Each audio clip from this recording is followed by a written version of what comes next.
Welcome back, everyone, to another episode of College Hockey Talk. On today's podcast, I'm joined by sophomore of the St. Thomas women's hockey team, Fiona Claugherty. Welcome to the podcast, Fiona, and how's everything going? Yeah, hey, thanks for having me. Everything's going good, living the dream, playing D1 hockey. Yeah, it doesn't get any better than that. So you had your recent series against the number one team in the country, Wisconsin. So what did you take away from that series, and how are you going to use it moving forward for this season, even though the games didn't go your team's way? Yeah, I mean, Wisconsin is our hardest competition, obviously. Um, Getting to compete against the number one team in the nation is so cool when considering like the competition we had last year. Not many teams get the chance to play the Badgers, but we got that chance last weekend. And I mean, we brought it our all. Although, like the scoreboard, we didn't, like you said, didn't go really our way. We were always working collectively as a team and like never gave up in both games. And I mean, we knew that Wisconsin wasn't as well when they had to play defense. So we kind of just tried to use that in our advantage and just kind of crash them down as much as we could. Yeah, what makes Wisconsin the number one team in the country, in your opinion, just by playing them? Like, what are some things that they do differently versus other teams you've played this year and compared to the teams you played last season? I think the biggest thing is when they got on offense, they used that so quickly to their advantage and they just always know where each other are. And I mean, all the forward shots are unreal. So when they get that open shot, it's most likely going to go in. Yeah, definitely. And how would you evaluate your season so far, hockey-wise, as the first half of the year is coming to a close, believe it or not? Yeah, I mean, it's coming so quickly, but as everyone knows, like we are the underdogs in Division One women's hockey. And we have proved ourselves like in the beginning of the season that we do belong in the WCHA. And I mean, we've shown this in several games, like winning against Bemidji, our first win in Division One hockey, and then that next weekend being able to win against St. Cloud. It's just so awesome, and I'm just super proud of like how we've showed up to play in every game. And it didn't matter whether we were playing like number one Wisconsin, we would always just give it our 100%. Yeah, definitely. And your team has had really successful weekends, like you just said. You swept RIT, and you also beat St. Cloud State. So just talk about your team's success a little bit more, and how are you using that success moving along as the season goes on? Yeah, I mean, sweeping RIT was just a cherry on top to show like all of our hard work so far this year. And I think our team success has come mostly because of the tenacity that we're able to bring to every day to practice. Not like I said, it's not just games that we're bringing like all this force and competition. We bring it every single day to practice. And I think that just helps us just keep getting better and better and keep proving everyone, we belong in the WCHA.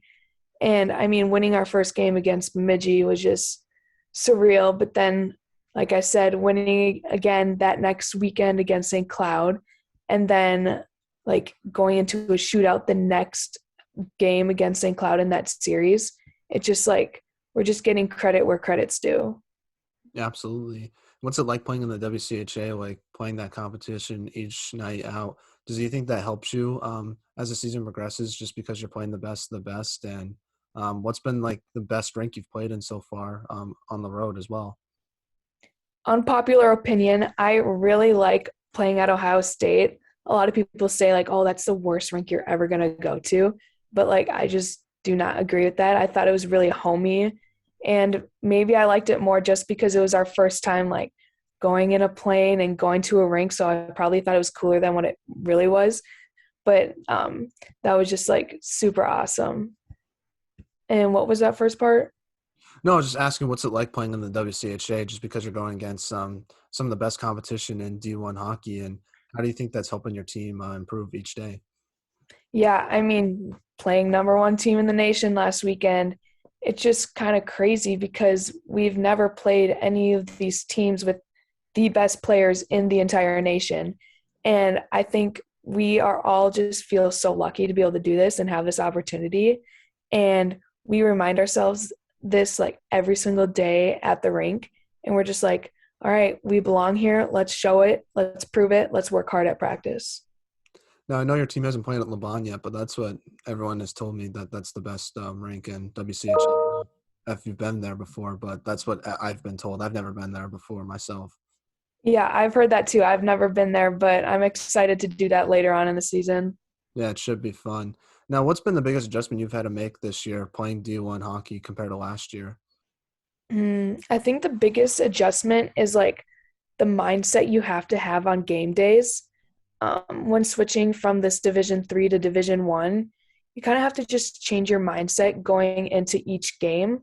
At the D1 level, like you don't just get to think, oh, I'm gonna go out there and dangle, snipe, and celly like you could in high school and like D3. You have to know like when you need to put pucks deep, you have to win every single battle, and you just have to know like when it's the right time to carry the puck. But like last year, D3, I'd just be like, oh, whatever, it's just a game. Like it doesn't matter. But now we're like, oh, we're playing top teams like in the nation. We actually like have to dial in the entire day, not just 2 hours before the game. And you also have a new coaching staff this year as well. What's it been like playing under them this year? And has that been an adjustment at all? They made it like the easiest adjustment ever. And like I actually have never felt so lucky with the coaching staff. Um, like they just know exactly what to say to us, and especially making this huge jump to the best conference in Division 1, they just like have handled adversity so well. And like I've never been so open to coaches till this year. And that's because they've showed like the respect and everything that you could ever think of. And like, I don't know, I just feel like I can open up to them, not just about hockey, but about struggles in my studies and life in general. And I mean, having my head coach be Joel Johnson, like the Olympic coach, it's just so awesome. And how have you handled playing under Joel Johnson? Because he's obviously out coaching Team USA. Is it hard as a player, like not having your head coach there every day? I think it would have been harder if the next coach is Bethany Brosson, and if she just wasn't such a good coach. Like, yeah, I think it would have been tough. But because we have such strong other coaches too, it's made it quite easy. But obviously, we all miss Joel, but Bethany's done a really good job as like the head coach as well.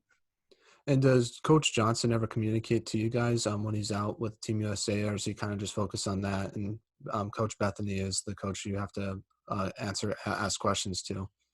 No, Joel is like, he is always making sure that like if we need anything, anything and everything, he will always be there for us. He might not be there in person, but literally he's always a phone call away. And like all the coaching staff, even when he's not there, they always just tell us like what he says about the games. Like he's always watching them, just not always in person. And we always just get feedback from all of them. Now I want to transition a little bit and talk about your off season preparing for your first year in D1 college hockey. So, how was your off season overall, and did you do anything interesting, whether it was hockey related or non-hockey related? Yeah, so I mean, my off season definitely consisted of a lot of hockey, knowing about this huge transition. And so I trained at a new facility. It's called Fortis Academy. Um, and that was very time consuming, but I mean, I loved every second of it. It was 5 times a week, both off and on the ice. And it was the best summer hockey experience I have ever had. And I just never missed even the optional training, and that you could just see it once I jumped back in for getting ready for the season. Like after the summer, there was just a huge difference in my game. And yeah, I mean, we were training with men and women this summer. So I just thought it got me very ready for this competition that I'm going against right now. Yeah, and overall, how was training going, and how is training going right now? Like, what are you working on? What did you work on in the off season? What are you working on now? Is it the same thing, or is there a little differences? Off season was more like gaining strength, and now it's kind of just like retaining that muscle that I grew in the summer. And like we lift 2 to 3 times a week as a team, just depending whether we have a weekend series or not, because we've been having a lot of off weekends. So when we don't play, we have to lift 3 times a week. And then if not, we'd lift 2 times a week. And yeah, just like maintaining that strength is just super important because the strength that our components have, like our opponents have, is just insane. So we just have to keep up like that. Yeah, and that's one thing that a lot of players in the WCHA have told me is just how physical the conference is. Is that something you've noticed, just how physical it is, just the board battles and just the other physical play that happens? And has that been an adjustment for yourself playing in a more physical kind of style of play than you're used to? Yeah, it was a big difference. Especially in WCHA, the refs kind of like let you play a little more and let you, you know, bring a little shove to the game. Whereas like when we played RIT, if we did like any of the shoving we'd normally do against Wisconsin or anyone in the WCHA, we got penalized for it right away. So I guess like just being in the WCHA, we have learned to be a lot more aggressive. And do you like playing in a physical like style of play? Like, do you like having the opportunity? Like, one thing that I've noticed between the men's game and the women's game is obviously the checking, but there's also kind of less scrums after the whistle as well because of that. So, do you like playing in a more physical game, where there's some scrums that happen after the whistle, and you're playing more of the body than you would in like a non-conference game, like you mentioned against RIT? Yeah, I definitely like doing more like body stuff just because of my size. It gives me even more like it's more of an attribute when I can actually use my size. So I mean, I really enjoy it, but I bet like the smaller girls probably don't like it, Mm-hmm. but I like it. Now, do you think hitting or body checking should be allowed in women's hockey? I kind of don't understand. Why is it not allowed? Yeah, that's a good question. I am not sure why it's not allowed, but I honestly think that we can handle it if the men can. Hmm. And so I don't know. I feel like it should be allowed, but yeah. Yeah, you're going against other women's hockey players, so I don't see why they wouldn't allow it. That's why I'm very confused, like why they don't allow it. I understand there's some argument against it, but I don't know. I feel like it would make one. I think the big reason why I think it should be allowed is, like you mentioned, it might get a referee that's super loose on what's a body check and what's not a body check, and then you might get a ref that's super strict on what's a body check and what's not a body check. And depending on which referee you have, that can have a huge impact on how the game is played. And I don't think that should be, in my opinion, I feel like it doesn't matter what referee is refereeing the game. The game should be kind of called the same. And I feel like adding body check would make the refereeing in the game a little more even, in my opinion.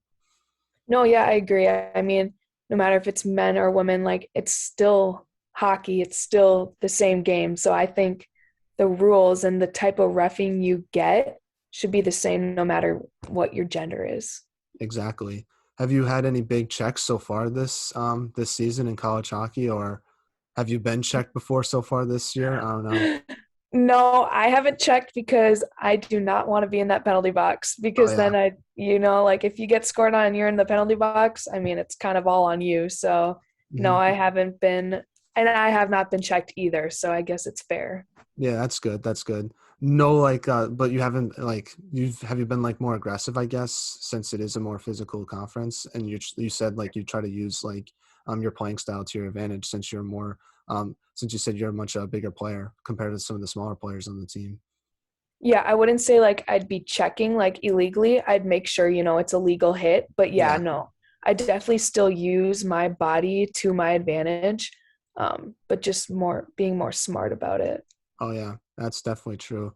Yeah, it's definitely crazy to think about how different mindsets you have to have playing without checking versus with checking, and just how it can change the style of game. It's pretty interesting as a hockey fan to see just the differences of play. Yeah, no, I agree. When you watch men's hockey, they don't even look at the puck or try to stick handle. They're just going straight for that hit where Mhm. we can't bring that mindset to the games. We can't play it like that. Yeah, or sometimes in men's hockey, like sometimes you have to take a check to create a play, where in women's Mhm. hockey you have to use your skill to kind of make that play. So I think that there's some Exactly. like benefit I think to not having checking, but I feel like some of the negative parts of it outweighs the positives. So that's just my personal opinion, but I know there's a few people out there that would disagree with me on that. No, I agree. There's definitely a lot of pros and cons to that one. Now, what is one area of your game you're hoping to improve on the most playing D1 hockey this year? Regarding my personal game, I'd probably say the biggest thing I'm working on is like my first three steps just as a forward when playing like these top teams in the nation. They are on you at all times, 24/7. So I just want to get a quicker start when I'm going against all these top defensemen in the nation. Like I just want to get those three explosive steps in. And when you're preparing for those improvements, like how are you trying to go about improving that part of your game? Having the three quicker steps, like what are some drills you work on? So I work on like mini drills and using just a little bit of like a quarter of the ice or whatever, just smaller chunks of the ice, and then like going around cones and like just trying to move my feet as quick as I can. But the drill is only really like 5 seconds because those first three steps are the most important, and less like working on shooting in the drill. I'm just working on my quick feet. So it only takes like 5 minutes to work on it, but just like 5 minutes every day of just like working on those first three quick steps will just go a really long way. Now, obviously, in trying to improve that part of your game, training this off season, did you face any challenges this off season? Because I know the previous off season before this one, there was a lot of challenges that players faced. Gyms were closed, ice time was hard to find. Did you face similar challenges this past off season, or was it kind of more of a normal off season? I feel like it was a lot more normal just because the academy I was in, Fortis Academy, it was all open. So I was able to like skate 5, 6 times a week, and I lifted 6 to 7 times a week. So honestly, it I didn't face many challenges like with having opportunities to get on the ice and to keep training. Like it was easy for me. And did your approach change at all, knowing that it'll be more of a normal off season compared to last year, where you were kind of uncertain about how you were going to go about things? No, I mean, I always try to have just the mindset of getting better, and even like during like the real pandemic where gyms were indeed closed and I wasn't able to do the training I did last summer, I still made sure that I was still training to get better no matter whether I was going into a D1 season or a D3 season. I was always making sure that I was doing the stuff I needed to do to be prepared for the next season. Now, talk about some of the new players on your team, because checking out your roster, there's a lot of new faces on this year's team. Have you gotten to try to know your new teammates and just talk about the contributions they've made to the team this year? Yeah, this year we have a crazy amount of freshmen, a total of nine. So that's Wow. almost half the team. Um, and they all came in with so much talent and all different talents too, which was pretty unique. Um, and it was super cool having two of them from Switzerland and then one from Sweden. That would never happen if we were still in the MIAC because we just get local people. But now that we're Division One playing WCHA, there's people all over the world now trying to come to us, which is just so cool. Um, I mean, all nine of them are amazing, and I've been able to get super, super close with all of them just because, like, our team's really good at making sure we're not all together only at the rink. We hang out, we do some bonfires and all that stuff outside of hockey. So that's made it really easy for me to bond with all of these freshmen. And so now, like, they're more like family now instead of stranger freshmen coming in. Like, I'm just super close with all of them. Yeah. And you also have some transfers coming in as well from different schools. How have you been like, how have you, what's it been like to play with them and try to get that D1 experience from them, since they have it compared to some of the other players on the team? Yeah, it was super cool to have transfers just because we never got that before this year. Um, so like we would just have random questions about like how to train for practice and stuff, or I don't know, just the most random things. But we would always just go to our transfers and they'd be like, "Oh, you just do this or whatever." So it's kind of cool to get that aspect of like someone who has already experienced 4 years of all of like the college experience already in the Division One world. So it was just like a good aspect to have. And have you tried to help the freshmen, just because like having a lot of freshmen means the team is somewhat inexperienced? So have you tried to help their transition into college hockey and try to help them get that experience so that won't be an issue as the season progresses? Yeah, my biggest thing is like making everyone feel at home. I'd probably say I'm like the loudest one in the locker room every time. And that's just because I want to make sure that, all these new people are like feeling at home and having fun. So like I'd always just, you know, be sarcastic with them and chirp them a little just to make them feel a little more at home and that they're a part of the family too. So yeah, I just like to make sure that they're all having a good time instead of feeling like, oh, stranger danger. Yeah, absolutely. Especially the players from Europe, just because they're really far away from home. So that's probably tough. I don't know, like how you don't get homesick a little bit from that, just because I know if I were playing college hockey in Europe, I would feel that way. Yeah, no, it's definitely hard. And I know sometimes, they say they miss home and then I feel super bad. So like, I just always am on the radar to see if they're having maybe an off day. They can't go drive 20 minutes home like I can to talk to my parents. And like a phone call is just so different than seeing them in person. So I just make them know that like I'm always here if you need to talk to me. Like I'm not your parents, but like I'm always available if you need someone to talk to. Yeah, sometimes it's better to talk to a friend than to a parent. I don't know if you feel that way sometimes, but I think that's a good thing to have on any hockey team. Yeah, no, I definitely agree. And how are the Minnesota natives doing, freshman wise? I had Marky Oberg on the podcast this past summer. She's super awesome. How are they been transitioning to St. Thomas? They've been transitioning really, really well, especially like a D3 to D1 jump. Yeah, that's huge, but high school hockey to D1 jump is just way bigger. And they all like were crazy good at this jump. And they all, like in the games, they're all fast enough and everything. So I can just tell they all put in so much work this summer to be ready to play the best teams in the nation. So I want to transition a little bit now from St. Thomas to the beginning of your hockey career. So you're from Woodbury, Minnesota. Talk about growing up there and how did you start playing hockey? So I actually grew up and played Stillwater youth hockey, but I live in Woodbury, Minnesota. So at that time for Stillwater, we had the second biggest youth program in the nation. And so the competition was just like absolutely amazing my entire childhood, which helped me get to get to the player I am today. So it's just so important to have that strong competition all growing up because then now in college, it just helps you a tremendous amount. Um, so yeah, like I went to Lake Elmo Elementary School, which is in Stillwater. So I didn't move to Woodbury till I started playing high school hockey. Yeah.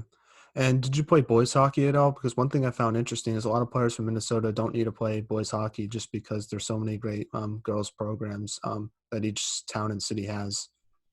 Yeah, no, I didn't play any boys hockey.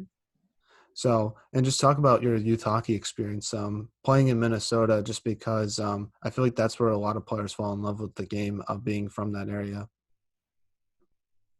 Yeah, I mean, just like playing in the state of like hockey, the competitiveness is literally so high in no matter what age group you are in. And every game is good competition when like in this state.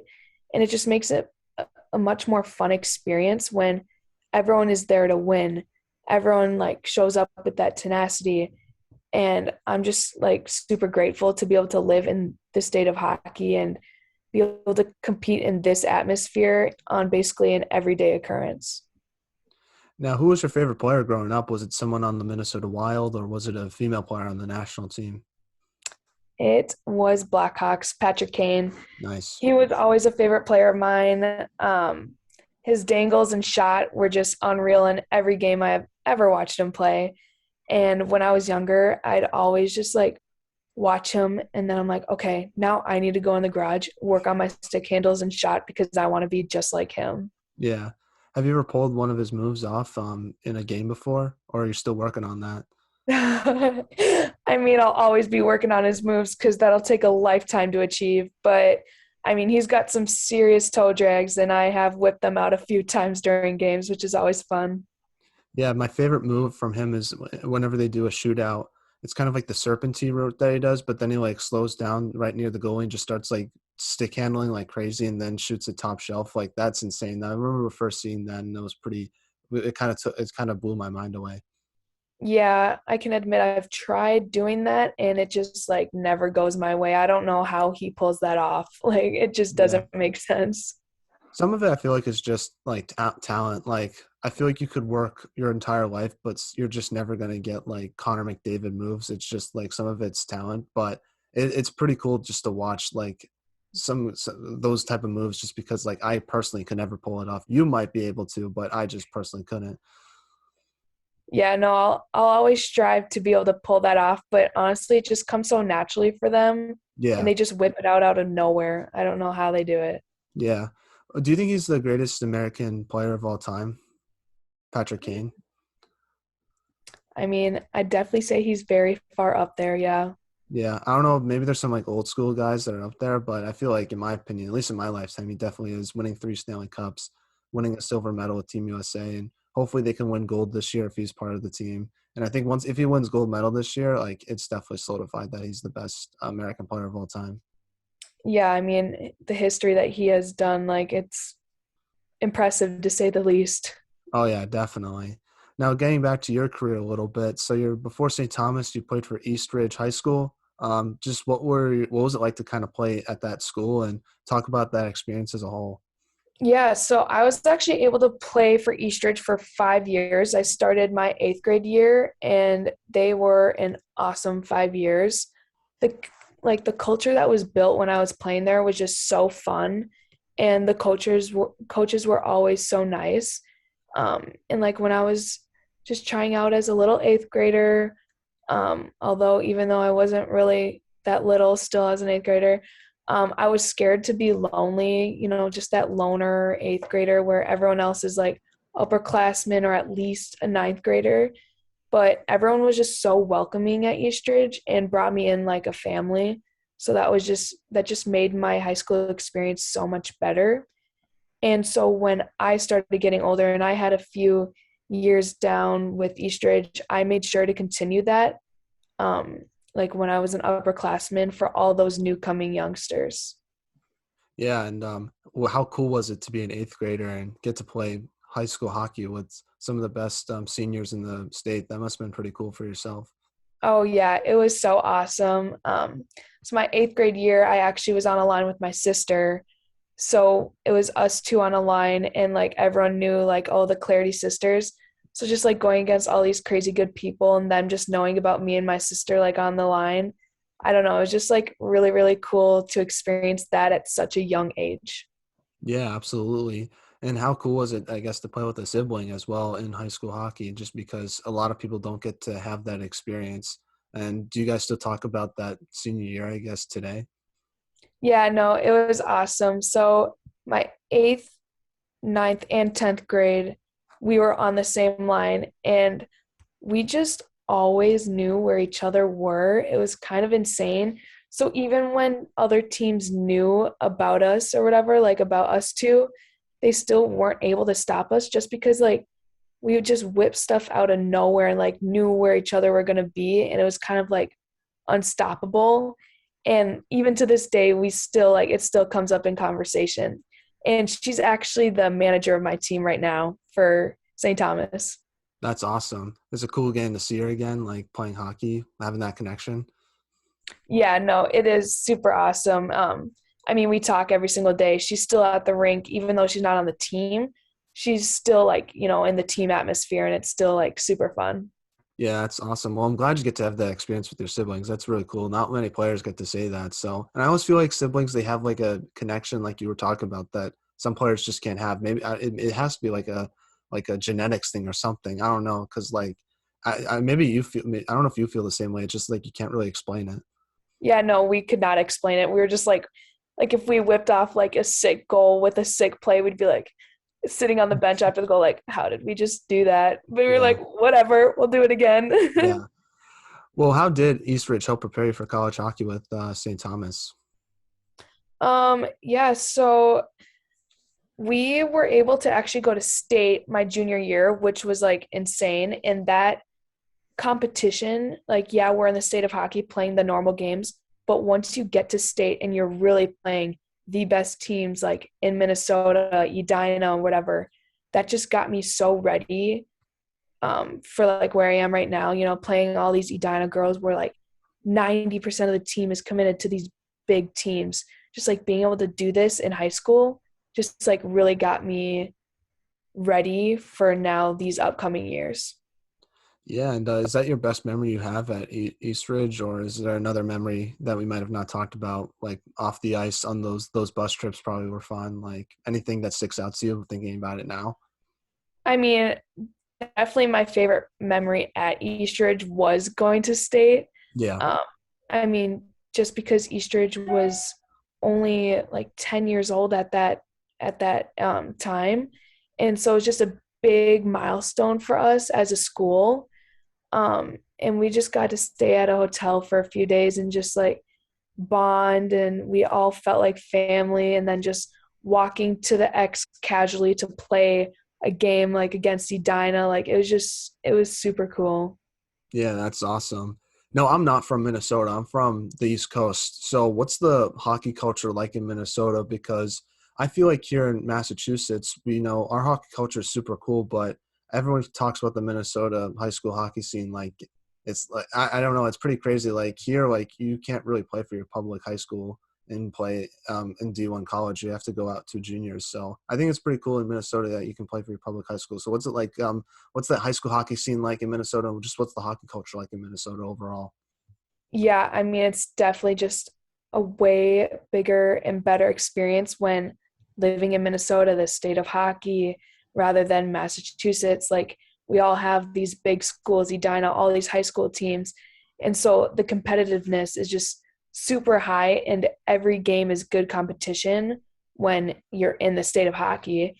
And it just makes it a super fun experience when everyone is so intense about it and everyone is there to win. And so I'm just grateful to be able to live in Minnesota and be able to compete in this atmosphere where not many people get to, which like helps tremendously for going into college and like the recruitment process. Like it all just comes together just because I live in Minnesota. It just is way easier. Yeah. Well, I love playing hockey in Massachusetts. I think to be honest, I think we're a very underrated hockey place. I think it's just like Minnesota. Just we don't get, I don't think we get enough credit for it as well. But no, that's super cool. And what's it like playing at the XL Center as a high school student? What's that atmosphere like? How do you deal with the nerves? Because playing at NHL rink, it's probably super cool just to go through the locker rooms and stuff. Like, I just can't imagine what that experience was like for you.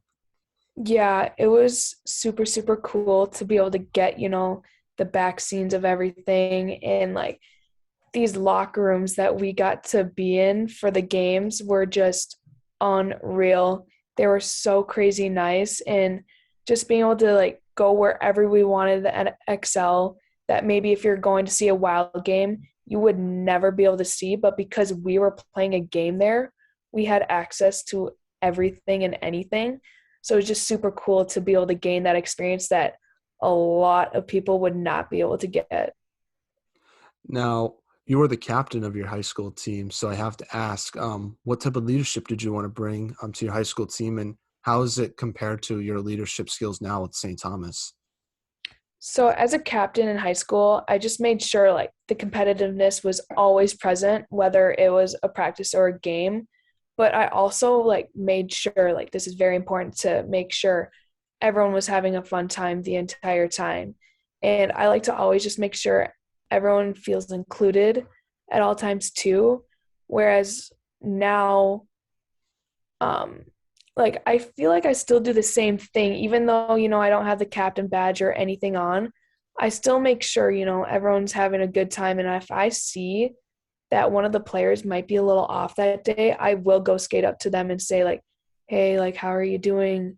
And so if I just keep doing that, like in the beginning of this season, I was doing that to people maybe I wasn't so close with, but now they'll actually give me a real answer if something actually is wrong, which is super cool to see. Even though I'm not a captain, like, I'm still making a very big difference with that. Yeah, the mental side of hockey, I think, isn't talked about enough amongst players. I think it's a huge part of the game because I think if you're not right mentally, it can really affect your game. Like having confidence, my experience playing hockey, when I had confidence, I felt like I just had a better game. I was more aggressive. I shot the puck better. I feel like you probably feel the same way. Like if you're not right mentally, then it can have a huge impact on the game. So it's important to kind of check in on your teammates on that aspect of playing. Yeah, no, mental health is definitely like a can make a huge impact on your game. If you have something going on in your life outside of hockey, it's hard to just wipe that away once you hit the rink, and hit the ice. Like you can't just wipe that all out. So it's just important to like have that team culture where you feel at home on the ice, which St. Thomas definitely brings for me. So even though like I have problems outside of life, like everyone does at some point in their life, because of my team, like when I hit that ice, I'm like, okay, it's game time. Like this is my family too. Like let's go do this. Yeah, absolutely. I feel like another like mentally for players, but goalies, I feel like that's a huge mental game. Just because like I feel like you have to prepare more mentally as a goaltender than it is as a player, just from my experience. No, yeah, I agree with that. I feel like just because you have so much pressure being a goalie because there's only one of you on that ice where like I'm a forward, well, I have two Mhm. other forwards with me out there, like if I make a mistake, like whatever, there's two others to have my back too as a forward. But with a goalie, it's really just you. So Yeah, I feel like it's just so much harder mentally. yeah. Are you checking in on the goalies as a little bit more than the players you've noticed? Um, I guess the Switzerland goalie, just because it's so different for her being here, Yeah. like not by her family or anything, and being a goalie, and just, she doesn't speak, the best English ever. So I bet like in the locker room, she feels a little more left out already. So like I just make sure to check on her all the time too. That's awesome to hear. Well, I'm glad you're bringing in that leadership. I think it's going to really help the culture of St. Thomas built because if you don't have a good hockey team culture, then you're not winning anything. Like that's like a huge step. Like you need to build that culture before you focus it on the X's and O's. Exactly. And I think that's one of the biggest attributes St. Thomas has right now. Yeah. Now, talk about your recruitment process to St. Thomas. What was that like? Because at the time it was a D3 school. So, what was your recruitment process to St. Thomas, and what made you want to go to that school versus other ones you looked at? So yeah, my eighth grade year was the first time talking to any college coaches. It wasn't St. Thomas, but which was crazy, just like talking about my future at such a young age. Like at that point, I'm still saying I want to be a firefighter. Like what? I'm like 10 years old. Yeah. Um, but yeah, as the years went on, it was just a super fun process to see all these coaches like recognizing my hockey abilities and reaching out to me like at this young age. Um, but St. Thomas was one, like when I committed, I knew that we were switching the divisions, but Hmm. I knew basically I just had like a warm up year. Um, but I just saw like the team chemistry, like when I'd come to the games and like when I was getting recruited, like I went to a few of the games, you could just see like everyone felt so connected. And plus, like on top of that, it's a private school. So we'd be a private school going Division 1, which is very rare. And the campus is like the nicest campus I've ever been on. Like still right now, I'm walking to class every single day, like seeing how nice our campus is. And it's just so nice to have that. And it just feels like a second place, like a second home for me here. Yeah. When did you find out St. Thomas was going D1, and what was your reaction to that? Because I found out not this summer, but the previous summer. And was that like, was that when it was made public, or did you kind of know before it was like announced that you guys were going D1? I'm just curious. So I actually knew before it was announced, just like um only I feel like the recruiters knew about it though, so no general public would never have known it Yeah. just because you don't want someone committing to St. Thomas as a Division 3 school and then sophomore year just casually playing in the WCHA against the top teams in the nation. Hmm. Like you just needed to know what you were getting yourself into.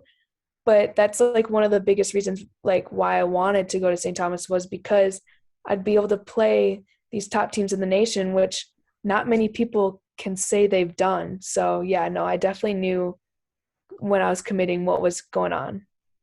Now we got to talk about your freshman year because you only played 8 games, but what was that season and experience like for you? Yeah, so I mean, we as a team were successful, even though like it was only 8 games. I still got a good taste for college hockey, and I mean, MIAC for Division 3 is still the strongest conference, so we're still going against good people. You just can't compare it to Wisconsin. Yeah. But no, it was fun looking at stats and seeing our players be in the top for points in MIAC, and just being able to transfer that to now like the WCHA conference. Yeah, and next question about the freshman year was how'd you handle playing hockey in a pandemic? Because I know what it was like for D1 schools. It was super challenging because you had an inconsistent schedule. You weren't playing in front of fans, and you also were doing online classes. So that was hard to it was hard to motivate yourself for classes. But then you gotta have to kind of switch that around practicing. So how'd you handle all the challenges of playing hockey in a pandemic, especially for yourself because you were a freshman? So this is like transitioning in college hockey in a year that no one on your team has ever experienced before. So they couldn't even help you out on some of that stuff.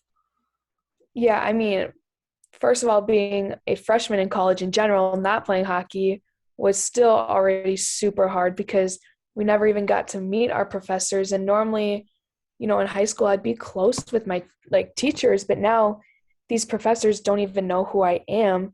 And like, obviously, college courses are way harder. So just being online for all of that, I just was so not used to. But then putting hockey on top of all this just made it a million times harder.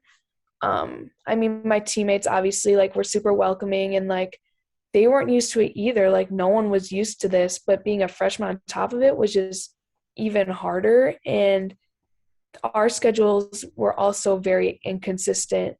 And we'd think, oh, tomorrow's game day. Then literally 3 hours before we were supposed to go to the rink, we like get a text from our coach and be like, oh, someone just tested positive, so now we're shut down for 2 weeks. And it just kept happening and happening. And as a freshman, we were in these dorms. And so when they found out that we were in quarantined, well, we had to get off campus because we weren't living in houses and we couldn't swipe our card into our dorm room. So we literally had to stay at our houses. Like I'm living 20 minutes away now from school. And it's just like, it just was not ideal at all, but the team helped me get through it and everything. And we still made sure when we had the time on the ice that we still had like a super fun time and we're still living the dream playing college hockey. Yeah. Do you think having that year, like dealing with all those challenges, made this year so worth it? Because it's like, oh, we're finally playing D1, but I also have, I just dealt with like so many quarantines and just dealing with all those challenges. Like like you're probably smiling head to toe in warmups against Ohio State just because like we made it in a way. If you know what I'm trying to say. No, yeah, I definitely get what you're saying. Yeah. I mean, it was a huge battle the entire season last year, but because of that battle that we all got through, now we're playing Ohio State, now we're playing Wisconsin. So all of it was just 100% worth it. Um, yeah, no, it was all worth it. Yeah, no, I was a freshman last year as well, so I totally understand where you're coming from. Those online classes were brutal. The thing I do not miss from last year was those Zoom breakout rooms. I don't know if you've had to experience that, but oh my gosh, those things were so awkward. No one talked to them, and I'm a communications major, so you have to like do group work in some of your classes. Oh my gosh, it was brutal. So that's something I do not miss from last year, but I do miss the convenience of not having to drive everywhere and walk everywhere to class. That's like the one thing I do miss a little bit. But oh man, those Zoom breakout rooms. I'm assuming you've had the same experience with I was them. just going to say, unfortunately, I know exactly how you feel. And one of my classes right now is still online, and we still do those breakout rooms for like 20 minutes. And we all have our cameras on in class. But once it hits that breakout room, we turn our cameras off and put our mute on every single time. And it's so Yeah. awkward. Well, one time there was a person whose microphone was like broken. I don't know if they were lying about it or not, but like they were like typing like on the thing, and like I had to like talk to them about it. It was the most. It was like I was having a conversation myself about like a classwork. It was the most awkward experience ever. Like it just I don't know. I just did not like it at all. I hate it. Yeah, but luckily for like I still have a few like one more online class, but like it's like a lecture, so I don't have to worry about Zoom breakout rooms. But that's something that I hope I never have to deal with again. Yeah, unfortunately, I'm still dealing with it. Yeah, hopefully next semester not you don't have to deal with that as much, but we'll see. I feel like I don't know. I feel like we're gonna be dealing with this kind of lifestyle for a little bit. Like I feel like this is kind of the new normal, what we're living in now, with things like somewhat back to normal, but still having the COVID like experience of like wearing masks and all that kind of stuff. Yeah, I completely agree. This is the new normal.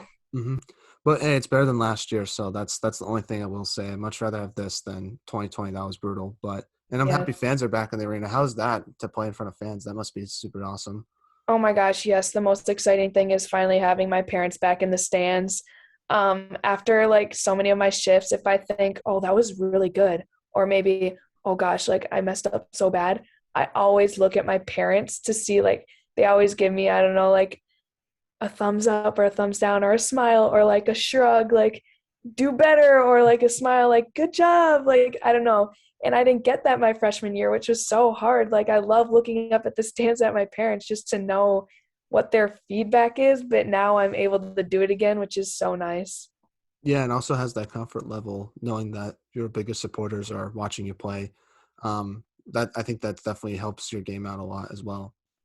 Yeah, no, my parents, I mean, they've been through it all with me, and like all through my childhood, all these hours being put in on the ice, like they're always there to support me. And not having that last year was just so strange because I've never had that before. So like, the comfortness isn't present as much, when they're not in the stands. But now that they're there, it just, I don't know, it just feels like the ice is more my home during the games when they're present. Yeah, absolutely. I have like kind of I feel you on that just because I don't know. My parents were at least my dad was very honest with me about how I played, which I appreciate. He was always my biggest critic, so it was just nice having him there to support me, and he would always be honest with me about how I played, and I really appreciate that. So I assume you feel the same way as well. Yeah, my mom is my biggest critic. So if she says I do good, like if I did good, well, then I did good. And Yeah, then my dad is just like, oh, the happy camper, like, oh, kiddo, you did amazing. yeah. Even if I know I didn't do good, he'll always say it. And I just love that. Yeah, you need that balance though. I feel like I think that it helps. I don't know. My mom was like your dad, like always positive about everything I did, even though when I knew I didn't play well. So Yeah, no, it's a good balance. yeah, definitely. So last hockey question before we get in the non-hockey segment is how would you evaluate your college hockey experience so far, looking back on it now and going when you're in the middle of your sophomore year? I mean, obviously, freshman year was a little difficult, but playing still, like with all these people that, like in high school, your competition, like, yeah, it's still good. Like, of course, me being in the state of hockey, like, our competition was still good, but there's still some of those girls that, aren't as good that I can just skate right by. But being able to go against all these girls that, are just as good as me or whatever, it just is so much more of an accomplishment being able to play all these games just because they're all so good as well.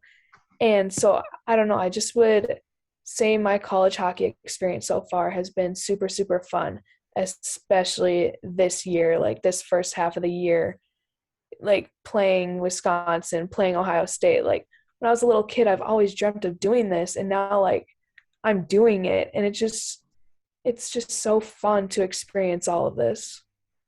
So we're now in a segment I like to call the non-hockey segment, where I ask you some non-hockey questions just to get to know you a little bit more off the ice. So my first question to you is, what music are you into? Hmm.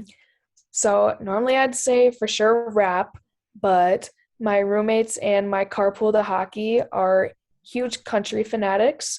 hmm So it's starting to rub off on me. At first, I hated it, but now I would actually probably say my favorite music is country. It just Nice. always puts me now in a happy mood. Yeah.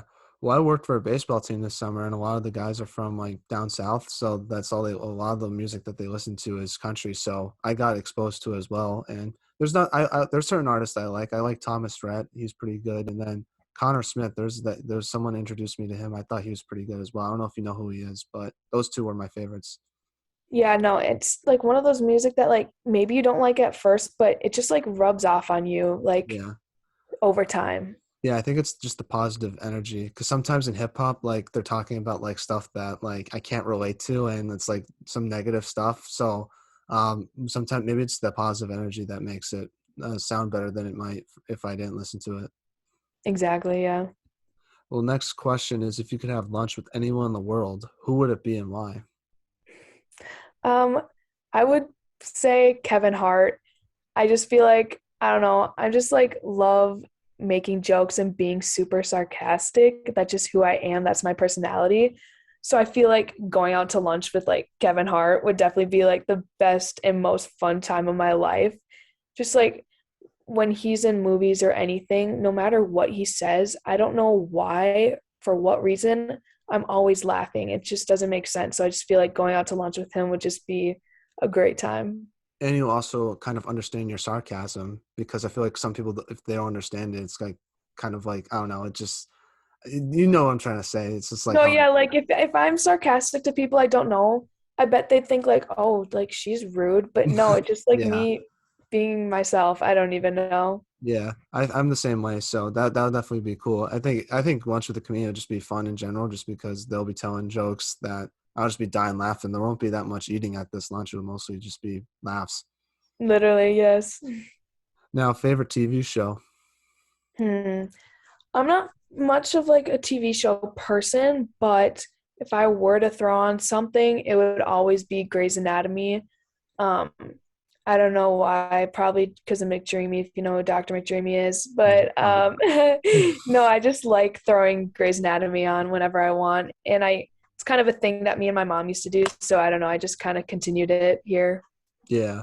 I don't watch too much TV as well. It's mostly hockey, but I think for me it would be like a comedy show that like you can just kind of turn your brain off to, like background noise, like The Office, Seinfeld, one of those shows where you can Mhm. just like put it on the background and they're still pretty funny. So that's mostly what I watch if it's not hockey.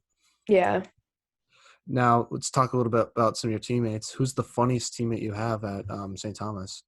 Hmm. I'd probably give this one to Jenna Harding. I feel like she's just like something she says, I just geek so hard for absolutely zero reason. So yeah, I'd definitely give it to her. Who has the best chirps on the team? Best chirps. Yeah. Wow, that's a good question.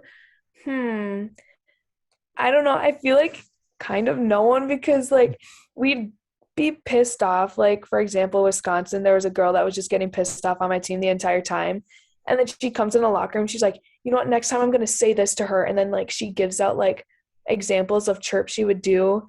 And they are just like completely horrid, but it's Yeah. just like so funny. But like I just feel like we're not very good chirpers, unfortunately. Yeah. I'm kind of the same way. I don't really talk too much when playing. I'm just focused. So I don't even know if someone would chirped at me ever in my career. I probably don't remember just because I wasn't paying attention to it. I'd probably just like laugh at their face and be like, why are you chirping me? Like, what? Just play the game. Yeah, I will say this, just from my experience, none of the star players on the team ever chirped. So it was usually players that like, well, this is for junior hockey. So, but this it was usually players that like maybe might have not been as good. So they like try to make it up with like making fun of With the other people. chirps. Yeah, I don't know if you've had that experience or not. Probably not too much in D1 since everyone's good, but like maybe even Yeah. hockey. High school, yeah, like some of those benders would try to chirp me, and I'm just like, dude, I Yeah. don't care what you say. Yeah, no, I totally agree with you on that. Now, who has the best style on the team besides yourself, obviously, but who's second? besides besides myself, Yeah. I'd probably give this to Marky Oberg, and Hmm. I would say that because like we have very similar styles where like I'd wear a jacket and she'd be like, "Oh, I have that," or she'd wear something like, "Oh my God, I literally have that same thing." And I mean, good style is always a must. Like look good, feel good, play good. Absolutely. That's my mantra. Hmm. And me and Marky, we understand that mantra. So no matter if it's practice, like we're still rolling up in style. Yeah. Is it hard to point out for pregame just because you guys have the same outfits? Like you don't want to pull up wearing the same stuff. Oh, so we have like on home games we like dress nice and then Yeah. yeah. So I mean, yeah, I definitely like dress super nice every single time just because I feel the look good, feel good. Mhm. Like once I have a good outfit, then I start feeling good. Then when I roll up to the rink, then like I'm like, okay, now I'm ready to play good. Absolutely, I totally agree with you on that. And I don't know if the St. Thomas social media person's listening to this, but if they are, please post like pregame outfits. I think it's awesome seeing other teams do that. It's my favorite. What's one of the best parts about following other college hockey teams on like social media? I love seeing it. So I think it'd be cool to, I don't know, to see that. Yeah, I should tell them because I mean, I don't wear these good outfits not to be seen. Like, I come know. on. Like, we got Yeah. to post them. Yeah.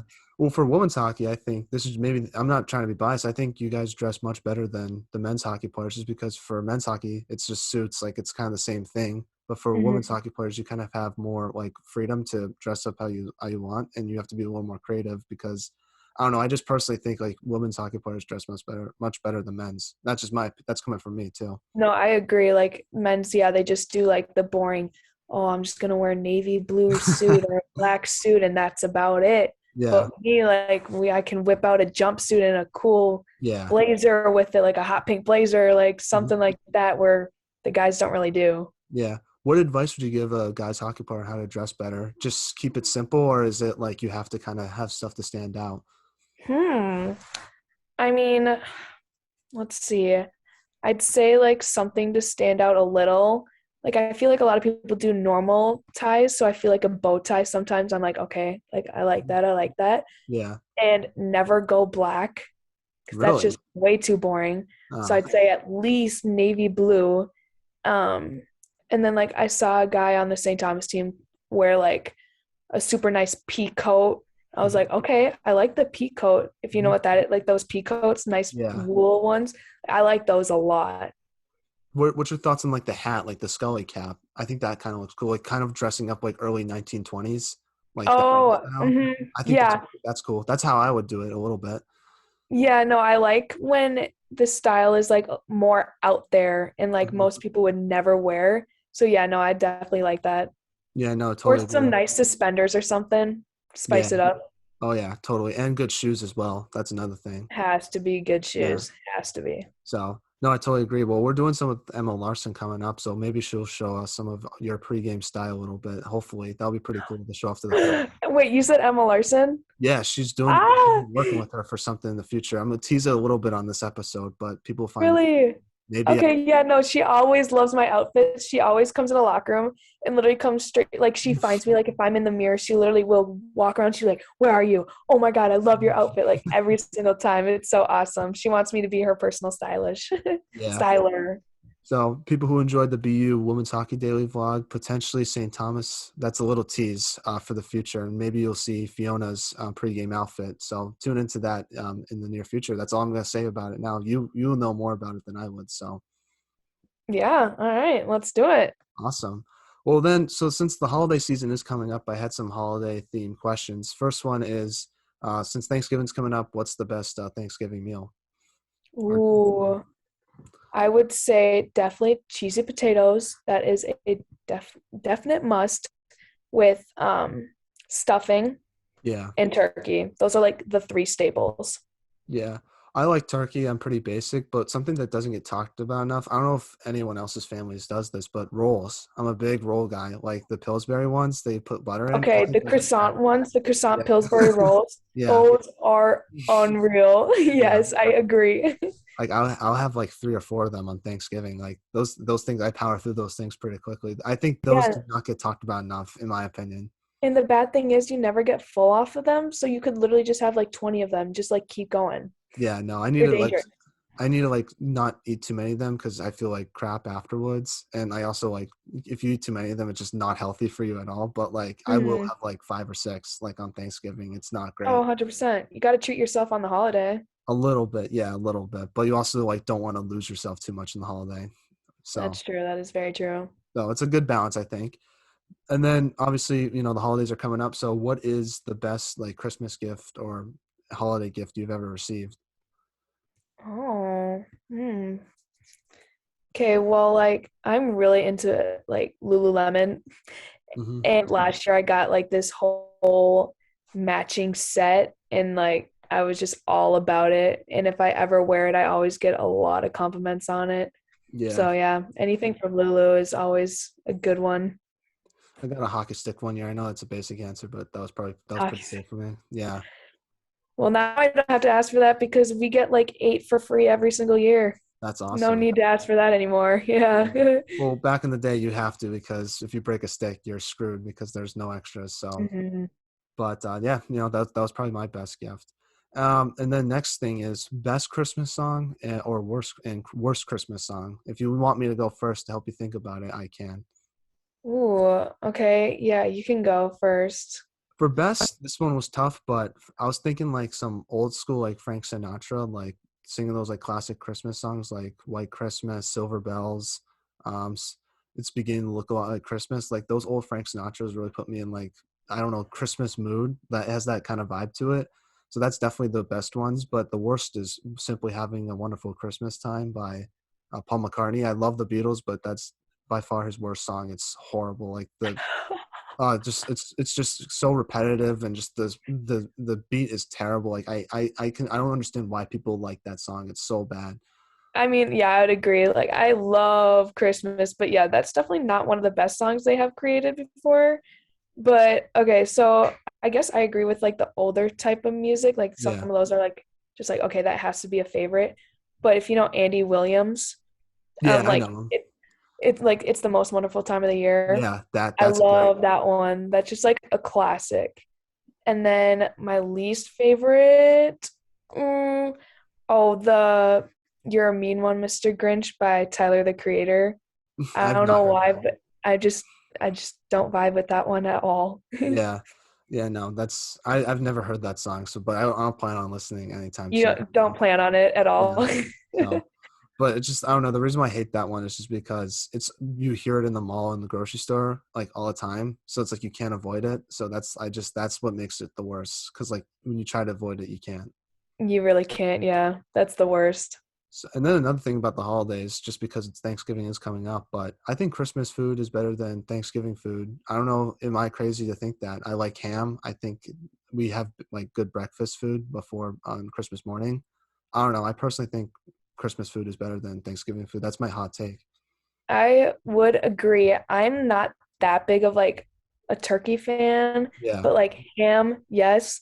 Hmm. And like every Christmas morning we have pancakes. I don't know Yeah, what exactly. it is, but like I'm the biggest breakfast fanatic for food. Like I will Hmm. eat it for dinner. Like literally I think I'm about to have like peanut butter toast with like bananas and syrup on it. Like I will eat it all the time.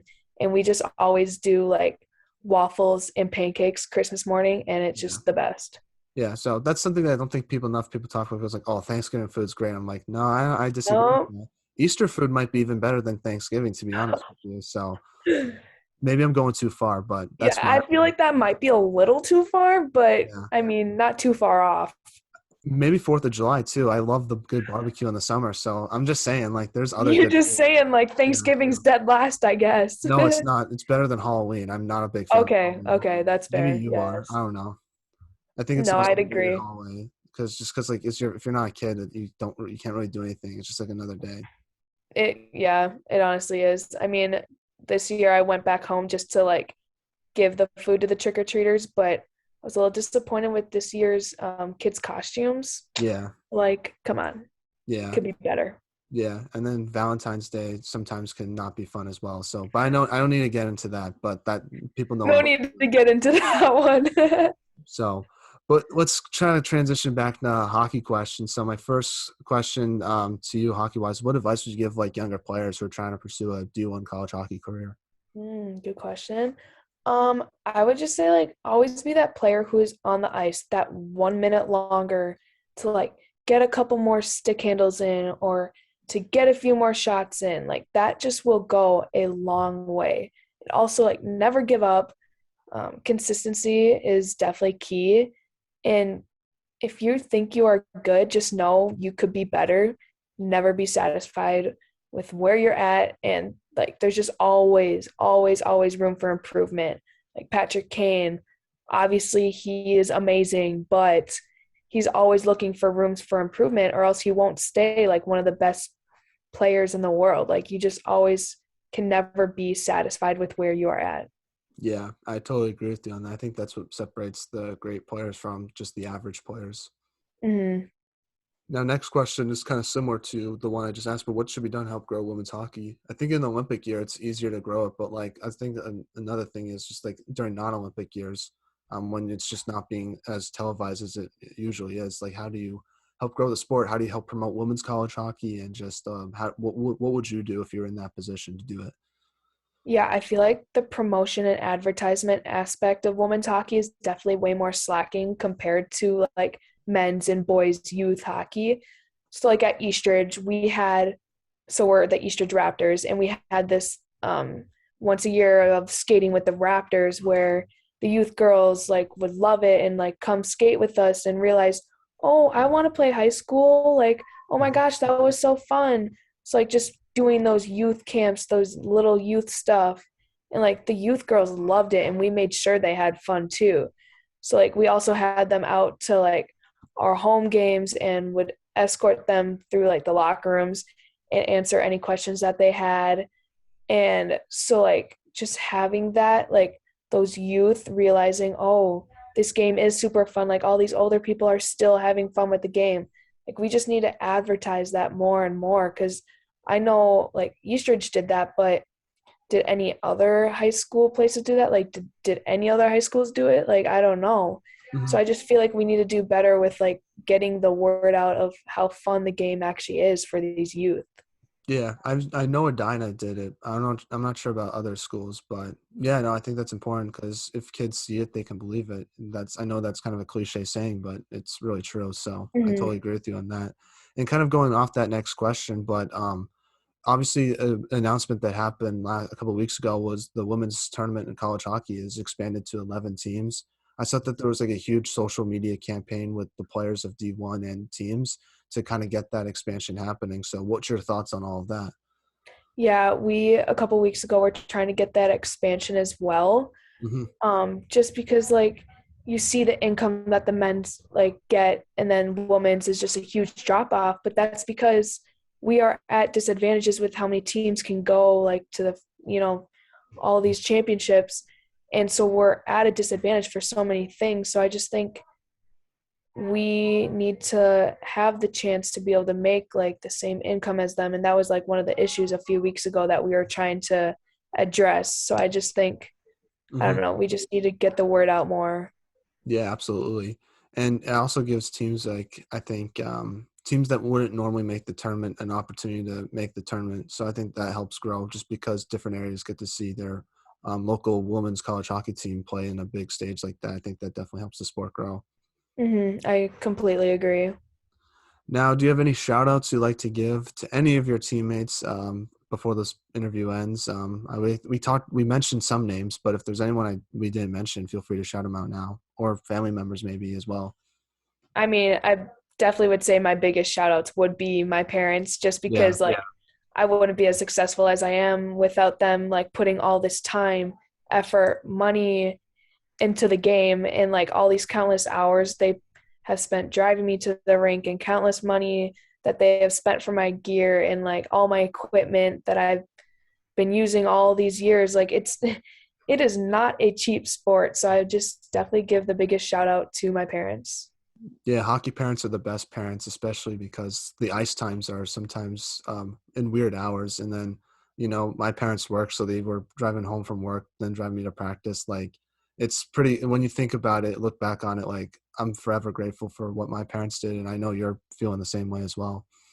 Yeah, no, looking back, like going to all these places, even flying to like Boston and all these Mhm. places, or for recruiting, flying all these places to see just a campus. Like they're putting all this money in for me just to see this. Like, I don't know, it's just insane what they've done for me, and I will forever be grateful. Yeah. Is it weird because like when you're younger, you don't really notice it, but as you gotten older, you've kind of realized like what they've been doing for you. Is that kind of cool to like realize as well? Yeah, no, definitely as a kid I did not realize like how cool they were. Like Mhm. sometimes I'd get mad if like I wasn't in the mood to go to practice. I'd be blaming it on my parents, where they're probably not in the mood to drive me there. But Hmm. now looking back at it, I'm like, wow, like they did this every single day for like countless hours. Like it's just insane. Yeah. So hockey parents are the best parents. I think that's a good way to end it off, right? A beautiful way to end it. Awesome. Well, if there's anything you want to plug in, feel free to plug in, or anything you want to say to St. Thomas players or fans that are listening. I don't know. Yeah, I mean, if you're talking to St. Thomas, whether you're for the men's team or women's team, I 100% recommend it. Hmm. I mean, all the coaching staffs on the men's side and women's side is absolutely incredible, and it's a time to be there. Yeah, it's a good vibe. That's a Yes, Yeah. yes, Awesome. Well, thank you so much, Fiona, for coming on. I really appreciate it. It was great talking with you, and I look forward to working with you and the rest of your teammates as the season progresses. And I wish you nothing but the best. yes. Thank you so much. Wish nothing for the best for you too. Now, one thing we do with